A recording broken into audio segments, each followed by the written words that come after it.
Dans ce passage, l'auteur parle du sens de la perception et de la conscience selon la perspective du Brahman.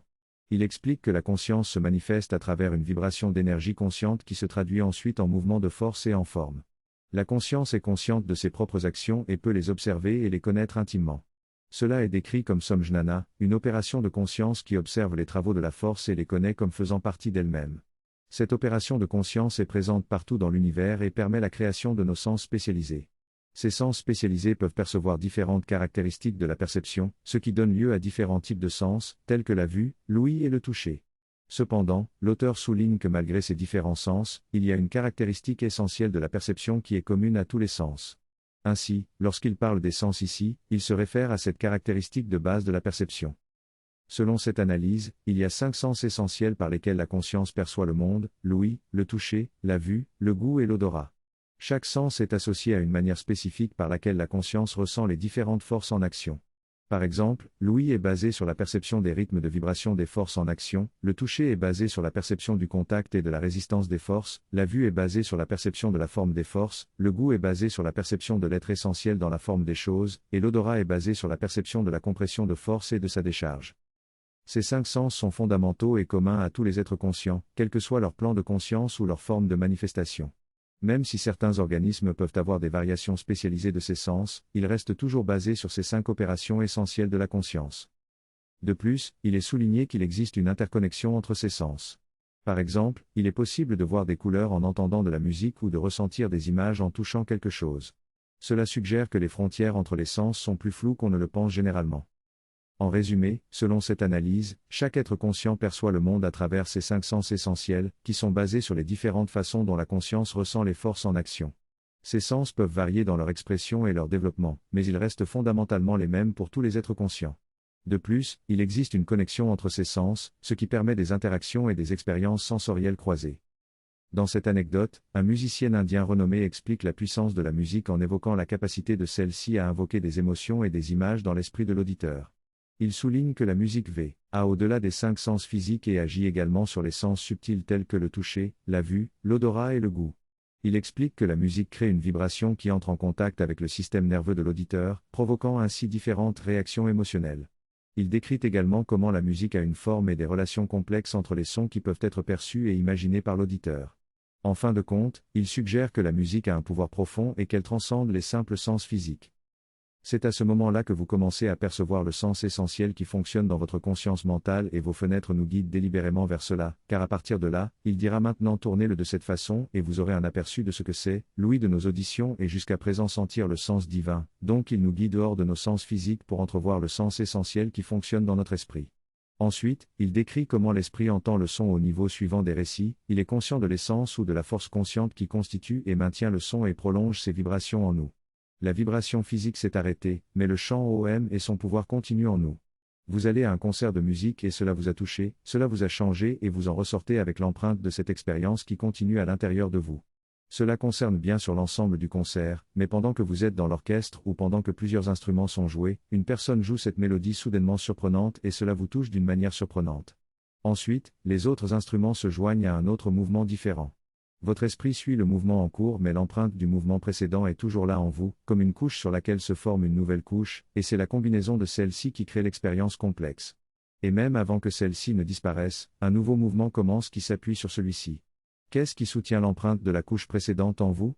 Elle continue comme si cela permettait l'accumulation progressive d'un effet pour construire une expérience. Contrairement à un ordinateur qui écoute votre voix et essaie de comprendre ce que vous dites en observant simplement les sons, en les comparant avec un dictionnaire de modèles sonores et en disant que ce mot est le plus proche de celui-ci et cela signifie cela, il y a une rétention d'une sorte mais dans l'intelligence artificielle la plus avancée il y a un sens de la signification qui se développe dans le contexte de cette signification. Ce mot que je n'ai pas pu entendre clairement, mais c'est probablement cela parce qu'il a du sens dans ce contexte, sinon ce n'est pas le cas. Maintenant, voici quelque chose de très intéressant, quelque chose qui maintient la continuité de la signification de la qualité de l'expérience et qui évalue ce qui se passe en ce moment en fonction de cela. Qu'est-ce qui se trouve dans la musique lorsque vous entendez la construction initiale et ensuite quelque chose commence? C'est une expérience très différente que si vous jouiez simplement la pièce au milieu, que vous entendriez sans contexte. Qu'est-ce qui continue en nous? Il dit qu'il est conscient de l'essence ou de la force consciente qui constitue et maintient le son et prolonge ses vibrations en notre être nerveux, et c'est l'équivalent du sens essentiel de l'odeur, du goût et du caractère de jouissance qui vient parce que c'est la base, tandis que la sève du ravissement soutient la forme et enfin le caractère de l'odeur. Il est conscient de notre inhalation nerveuse, du dégagement vibratoire résultant de la compression de la force qui fait la solidité du son lorsqu'il est joué. Qu'est-ce que vous ressentez dans l'atmosphère où le son est rempli de solidité ? C'est comme si tout l'espace était empli par le son et que le son lui-même a une solidité dans sa réalité et dans son expérience. Cette solidité dégage une sorte de dégagement vibratoire, une ambiance dans la salle. Lorsque vous entrez dans une salle où cela a été construit, c'est comme une odeur, une ambiance, une vibration qui ressemble à une odeur de la présence qui a été construite. Et c'est la raison pour laquelle dans les cérémonies sacrées ou les espaces sacrés, nous utilisons des parfums comme support physique pour ce caractère vibratoire particulier qui ressemble à l'odeur essentielle, et cela lui permet de rester sur une base physique. Vous verrez donc, dans les pièces où nous utilisons des parfums pour l'espace de méditation ou un espace sacré, de l'encens ou autrement, dans certains cas, certains parfums sont mieux adaptés pour soutenir certains types de vibrations. Ainsi, longtemps après que la cérémonie ou l'invocation particulière se soit terminée, s'il y a encore une trace, un effluve de ce parfum, lorsque vous entrez, vous pouvez rapidement vous connecter à la vibration qui était présente parce qu'elle a une base physique et elle dure beaucoup plus longtemps. Mais c'est la vérité profonde de la raison pour laquelle nous utilisons de l'encens dans les espaces spirituels. Mais si nous n'avions pas cette instance, nous aurions toujours. Lorsque nous vivons une expérience spirituelle intense, il n'est pas rare de ressentir une présence sous forme de vibration, qui se manifeste également par un parfum. Ce parfum peut être perçu non seulement par la personne qui le reçoit, mais aussi par quelqu'un d'autre qui s'en approche, dans son aura. La musique est le plus haut degré de cette manifestation sensorielle, et notre sensibilité physique à la musique englobe tous ses sens, l'ouïe, l'odorat, le toucher, le goût et la vue. Si l'un de ces sens est altéré, la joie et la sensibilité à la musique sont amoindries. Une performance en direct se distingue d'un enregistrement en ce sens que, ces différentes sensations sont moins altérées. De plus, la vibration émotionnelle et psychologique de l'artiste est transmise à travers la musique, et cette transmission est plus intense lors d'une performance en direct. La tradition musicale indienne met l'accent sur la purification psychologique et spirituelle de l'artiste comme fondement de sa formation, car l'expérience musicale est plus qu'une simple compétence, c'est une expérience à part entière.